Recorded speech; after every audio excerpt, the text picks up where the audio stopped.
Daily எனக்கு இந்த constipation problem. உங்க பிரச்சனைகளை கட்டுப்படுத்த லயன் டேட் சிரப் தினமும் 2 ஸ்பூன். புயல் மீட்பு பணிகளை இடைத்தேர்தல் பாணியில் அரசு ஏன் ஒருங்கிணைக்கவில்லை என விடுதலை சிறுத்தைகள் கட்சியின் துணை பொதுச் செயலாளர் ஆதவ் அர்ஜுனா கேள்வி எழுப்பினார். இது குறித்து எப்போது விழித்துக் கொள்வோம் என்ற தலைப்பில் அவர் வெளியிட்டுள்ள அறிக்கையில், பெங்கல் புயல் மற்றும் வெள்ளத்தால் வட மாவட்டங்கள் பேரழிவை சந்தித்திருக்கிறது. கடந்த 10 ஆண்டுகளாக தமிழ்நாடு தொடர்ந்து இயற்கை சீற்றங்களை சந்தித்து வருகிறது. ஆனால் அதை எதிர்கொள்ளும் கட்டமைப்புகளை மேற்கொள்ளாதது வருத்தத்துக்குரியது. அதே நேரம் மோசமான இயற்கை பாதிப்புகளை எதிர்கொள்ளும் ஒடிசா மாநிலம் முறையான கட்டமைப்பு வசதிகளையும் மக்களை பாதுகாப்பதற்கான வழிமுறை திட்டங்களையும் ஏற்படுத்தியது. அதனால் அங்கு மக்கள் பெரிதளவில் இயற்கை பாதிப்புக்கு உள்ளாவதில்லை. ஆனால் தமிழ்நாட்டிலோ ஒவ்வொரு முறையும் இயற்கை சீற்றத்தால் மக்கள் பாதிக்கப்படுவதும் அதற்கு அரசு காரணங்களை மட்டுமே சொல்வதுமே வாடிக்கையாக உள்ளது. இதற்கு மனித உயிர்கள் பலியாக இருப்பதோடு உணவு, உடை போன்ற அடிப்படை தேவைக்கே மக்கள் கையேந்தும் நிலைமை பெருந்துயர். நாம் இந்த பிரச்சனைகளிலிருந்து என்ன பாடம் கற்றோம் என்ற கேள்வியை ஏற்றுகிறது. இப்பேரிடரால் பலியானவர்களை இழந்து வாடும் குடும்பத்தினர் மற்றும் சார்ந்தவர்களுக்கு எனது ஆழ்ந்த இரங்கல். மேலும்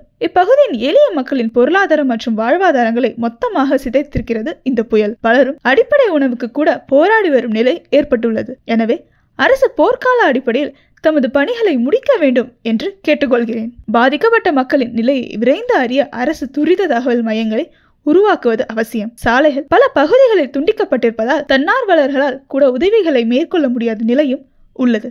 எனவே அரசு பாதிக்கப்பட்ட பகுதிகளில் உதவி மையங்களை உருவாக்கி அதன் மூலம் தன்னார்வலர்களின் உட்பட அனைவரையும் ஒருங்கிணைக்க வேண்டும். எளிய கடைநிலை மக்கள் வரை மீட்பு பணிகள் சென்று சேர வேண்டிய நிலையில் அரசு இந்த துரித தகவல் மையங்கள் மூலம் பாதிக்கப்பட்டவர்கள் தகவல் மற்றும் தேவைகளை திரட்டுவது அவசியம். அதன் மூலம் தமிழகம் முழுவதும் உள்ள பொதுமக்கள் மற்றும் தன்னார்வலர்களின் மூலம் பாதிக்கப்பட்ட மக்களுக்கான உதவிகளை பெற்றுத்தரும் வாய்ப்பு உருவாகும். எங்களை போன்ற தன்னார்வலர்கள் இந்த பெரும் துயரில் பாதிக்கப்பட்ட மக்களுக்காக உதவிகள் செய்ய தயாராக இருக்கிறோம். அரசு அதை பயன்படுத்திக் கொள்வது அம்மக்களின் தேவைக்கான செயல். ஒரு இடைத்தேர்தல் வந்தால் ஆளும் தரப்பு எப்படி 20 பூத்திற்கு ஒரு அமைச்சர், MP என்று பொறுப்பாளர்களை நியமித்து பம்பரம் போல களப்பணியை மேற்கொண்டு தேர்தல் வெற்றிக்காக அவர்கள் காட்டும் ஆர்வத்தை இப்போது பெரும் துயரில் மக்கள் சிக்கியுள்ள வேளையில் இடைத்தேர்தல் பாணியில் பாதிக்கப்பட்ட மக்களுக்கான அடிப்படை தேவைகளை தீர்க்கும் பணியில் அரசு இயந்திரம் ஏன் செயல்படவில்லை? முழு அமைச்சரவையும் இந்த பணியில் பங்கெடுப்பதே அவசியம். குறிப்பாக மைக்ரோ லெவலில் கிளை ஊராட்சி பாதிக்கப்பட்ட பகுதிகளுக்கு அமைச்சர்களை, பொறுப்பாளர்களை நியமித்து அடிப்படை தேவைகளுக்காக கையேந்தி நிற்கும் ஏழை எளிய மக்களின் துயரை அரசு விரைந்து துடைத்திட வேண்டும். முதன்மையாக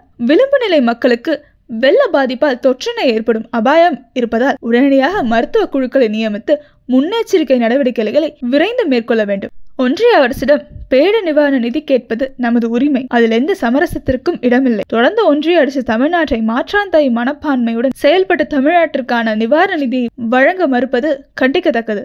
அதே நேரத்தில் சூழலை கருத்தில் கொண்டு பெரும் துயரில் பெரிதும் பாதிக்கப்பட்டுள்ள தலித் மற்றும் ஏழை எளிய விவசாய மக்களுக்கு விரைந்து விடியலை வழங்க வேண்டும். ஒன்றிய அரசு நம்மை வஞ்சிக்கிறது என்ற காரணத்திற்காக காலதாமதப்படுத்தி நம் மக்களை நாம் வஞ்சித்து விடக்கூடாது. உணவு, உடை, இருப்பிடம் என நம் மக்களுக்கான அடிப்படை தேவைகளை உறுதிப்படுத்த வேண்டியது நம் பொறுப்பு. தமிழ்நாட்டிற்கே உரிய தற்சார்பு பொருளாதாரம் மூலம் நிவாரணங்கள் போர்க்கால அடிப்படையில் வழங்க முடியும். கடந்த சில வருடங்களாக காலநிலை மாற்றத்தால் ஏற்படும் இயற்கை சீற்றங்களால் மக்கள் உயிரிழப்பையும் பெரும் பொருளாதார இழப்பையும் சந்தித்த எதிர்கால வாழ்வியல் சிக்கலை சந்திக்கிறார்கள்.